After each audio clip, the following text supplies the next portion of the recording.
Welcome to the No Budget Indie Filmcast, where we dip into the independent film universe to highlight those little films that you might not have heard about elsewhere. Will you agree with our panel, or will our panel agree with each other? Tune in to find out. I am Milo Dennison, and with me, as always, is Claire Milan. Hello. And Cathal Feeney. Hello. All right, Cathal, what's on the agenda this week?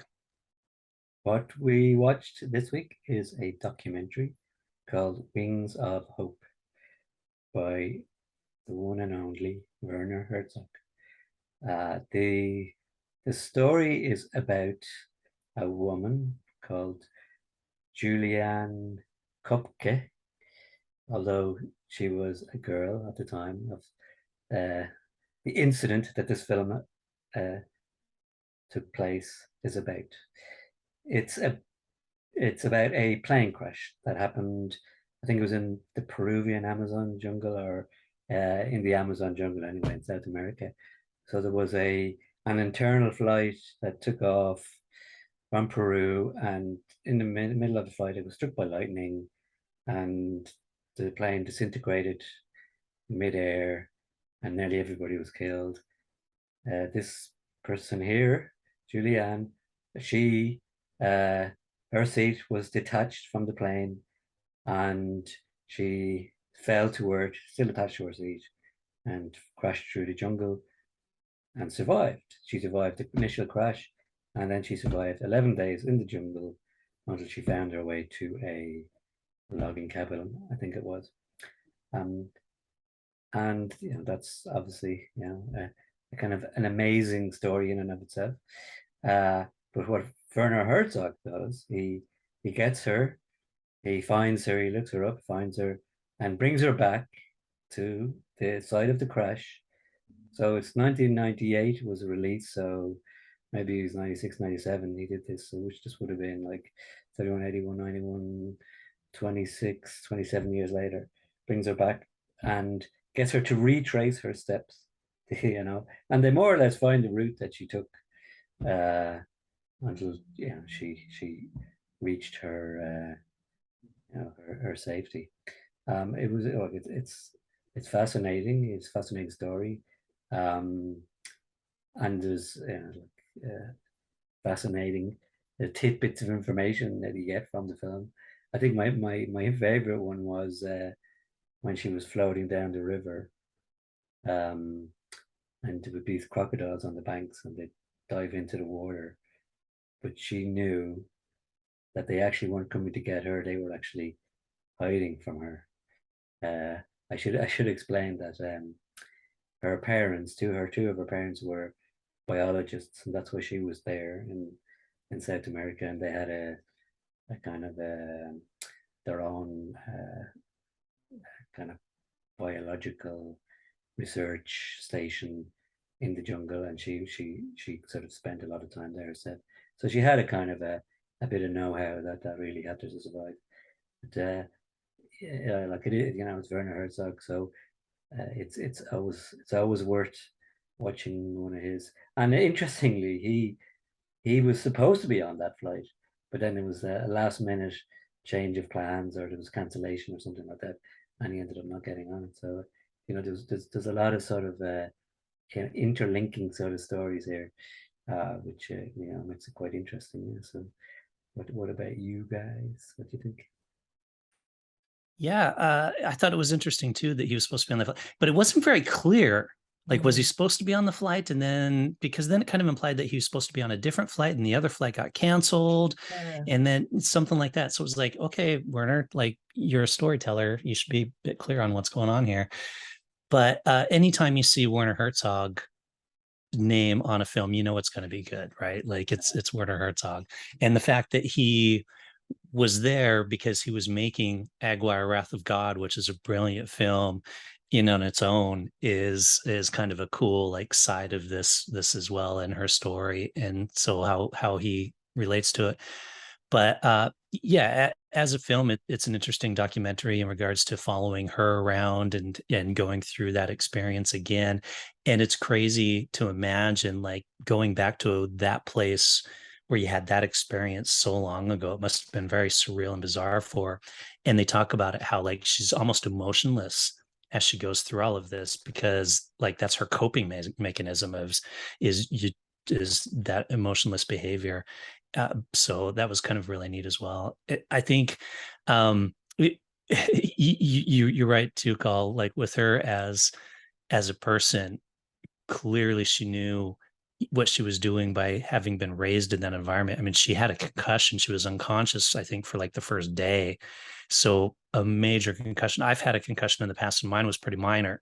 And you just kind of have this foggy brain thing, and it's just kind of like you're not processing information correctly. And so for her to have that severe of one, and have like a broken part of her arm was broken or something I like think it was that. Her shoulder, Yeah. and then a cut in her leg, and she got like maggots Oh, in yeah. her shoulder, and just like to have enough sense of mind to know to follow the stream to the river, to the larger river, to slowly get to safety, and to go that many days without eating, and not getting sick from drinking the water, because she said all she drank was the water, which must have come from the river, which who No, I knows. think was it rainwater? I Oh, think was all she drinking rainwater? yeah, Okay, that's yeah. better then. I can't imagine she And she drank was the going rain. to eat a frog. Remember, there's Yeah, these arrow she wanted to frog. eat a frog, and Yeah, but luckily she didn't. She couldn't eat one. But it was just, mhm.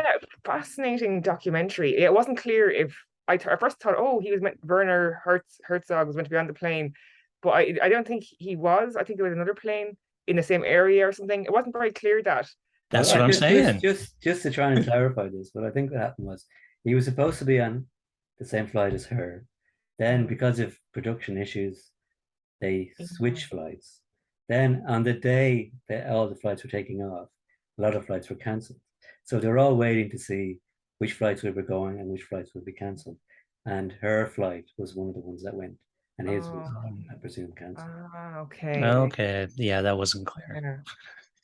But it must have been absolutely terrifying, like to go back, PTSD. Like she was she was sitting there very still, and all these bugs were on her. She didn't even move. She didn't swat them away. But if she didn't have that background in her parents and having lived out there before, she probably wouldn't have survived. Because if crocodiles are coming into the river, you're going to probably run, and they're probably going to eat you. But she knew not to. You know what I mean? She had to. So, but it was so strange as well, the fact she did survive. And she was talking about how the way she fell was like a leaf, and the way she kind of spun around, and she thinks she fell in intertwined branches, and that softened her fall as well. But it is absolutely extraordinary that she did survive, and she was brave enough to go back and find bits of the plane everywhere. It was just crazy. And there was one bit where they found the wheel of the plane. And even looking at that, it makes it, of all the plane parts they found, when you saw the big wheel, it made it very real. And I can see how she got very emotional. That was he was saying that was a part where she did get a bit emotional over, Yeah. But yeah, I just thought it was just an amazing, extraordinary documentary. And I've never really seen a documentary like this with plane survivor going back looking at the plane parts. It's very, very rare. It was absolutely fascinating. It's crazy that they made a film about her too. Some poorly made film. They have Yeah, even little he said clips of that. that in this. Yeah, little clips in this was just this girl like, "Oh no, oh, I fell down. Yeah. Oh no." It looked And she horrendous even as Werner demonstrated like Herzog. that, Yeah. Yeah. And you just see her expression of like, ugh, ridiculous. It was That mad. an idiot play me. It was funny about the maggots, and she described the maggots, and then they went and Mhm. showed a horse with the same maggots. I was like, Oh, oh God, yeah. it was just, it I wa- showed, that's your worst nightmare. Imagine having maggots in your arm. I would just freak out. I'd probably die of a heart attack. Totally. I I mean, saw a video the other day on Reddit actually, and a guy's foot was being eaten away by maggots, like it was kind of Oh, rotting away, and they were going to have to amputate it. oh no way. well, I mean, she definitely had sort of a detached kind of I think, recounting of the story. But I think that her personality has a lot to do with it. yeah, I, definitely. because even when she was standing in the river talking about piranha and that it's And in it was past like, oh, long water, John. it's not really an issue. Yeah. I don't care. I wouldn't stand in the water. I wouldn't take my She thinks very chances. practically, kind of. It's Yeah. kind of probably the way she grew up, and that's how she survived.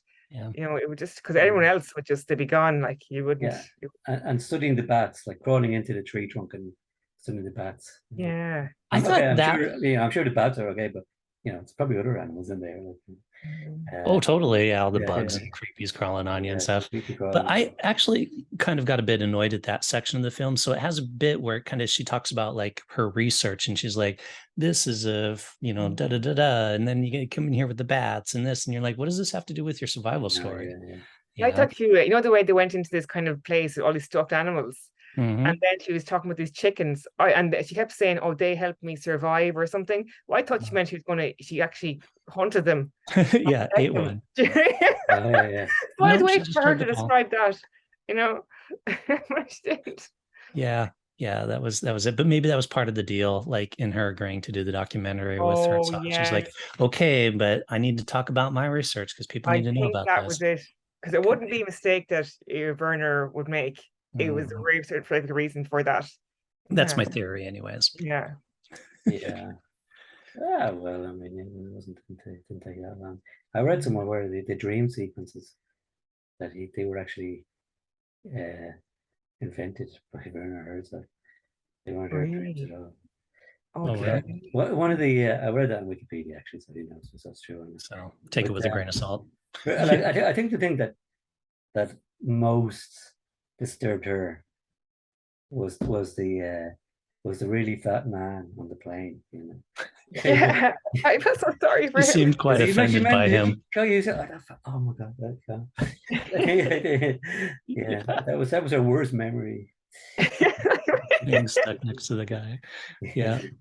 But even when she described finding bodies, and there was such a tough, such an impact that they were upside down and they were 3 feet in the ground with their legs sticking up. And she's looking for her mother, and she found but she didn't. Did she find her mother? She described that. I thought I missed something, but No, she she didn't didn't. follow that up. Yeah, that was strange. But she saw nail polish in one of the feet, and it's just that image is just mad.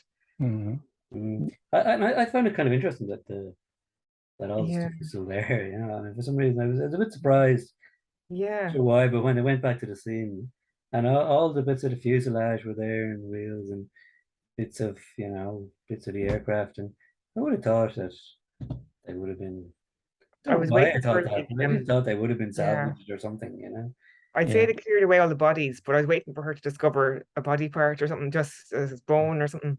But obviously, they probably removed everything. It was kind of a bit drawn out though, because there were all these like exploring, and it's like, look, a spoon, and then a bit later, it's like, look, the heel of a shoe, and then a bit later, and you're like, look, and you're like, okay, come on, yeah, we get it. Okay, there's stuff scattered around, like. I suppose you're supposed to imagine that. And then she met the guy, the man who rescued her, and he got stung by a stingray. That was crazy. And well, not only that, he got stung by a stingray. He's laying on the side of the shore, like flags down a boat for help. And they're like, you got any money? He's like, I'm dying from a fucking stingray wound. And they're like, yeah, but we're not giving you a ride unless you get some cash. And he had to trade his rifle in order to get them to take him to safety. Like, what a bunch of jackasses. Exactly. Yeah, that was curious. And then she bought the gun and then back, and she gave it to him. It was just, and it's mad because he had that's what Irwin, like that Australian guy died from a stingray. Yeah, Steve Irwin. Steve Irwin. And it's funny because I always thought crocodiles would be or piranhas would be way up there, but she said the stingrays, and I never thought about that. Stingrays are so lethal, and it just shows your man in so much pain. There you go, Hollywood now. Stingray. Yeah.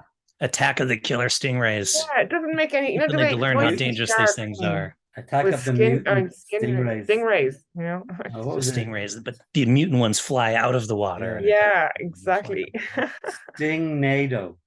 That's right. That's the next one. Yeah.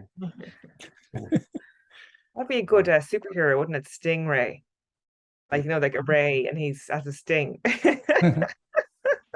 Yep, they need to make a new one. They're running out of all old comic book heroes to recast in films. They need some new superheroes. Stingray. Okay, well, rate it. Okay. All right, Claire. Okay, so for me, it was an absolutely fascinating documentary. It's obviously a bit dated because it's from 1998. But yeah, I'm going to give it 4 stars because some of the stuff didn't quite make sense. but I really enjoyed it. Very rare to have this type of documentary that a plane survivor would come back and find bits of the plane. So yeah, 4 stars for me. Yeah, anything by Werner Herzog, is going to be good. So there's really only 2 options for a rating for Werner Herzog, and that's 5 or 4 as far as I'm concerned. So in this case, I am going to go 4, just because he wasn't clear, in my opinion, as to whether or not he was supposed to be on that plane. And I did get a little annoyed at the here, let's go explore a tree with some bats and look, a spoon bits that seemed kind of unnecessary. So 4 stars for you, Werner. Okay. Let me down. So as a documentary, it was a fascinating topic, and it was really cool that they got her back to retrace her steps. It was probably more interesting than riveting, because I suppose you knew the whole story beforehand, and even her journey to her her ultimate rescue, wasn't much happened really. It just she managed to stay alive, but barely. But that all being said, it's definitely worth an hour of your time to check it out, and I will give it 4 stars. There you have it. No budget audience. We all really like this. Rating it 4 stars across the board. Check it out. It is called, sorry, what's it called again? Wings of Hope. Wings of Hope. And right now you can find it on YouTube, actually, so you don't even need to pay to watch it. Let us know what you think by reaching out to us on Instagram, Twitter, or Facebook at No Budget Show, or of course, leaving a comment or review. And with that, we will say see you next time and goodbye. Bye.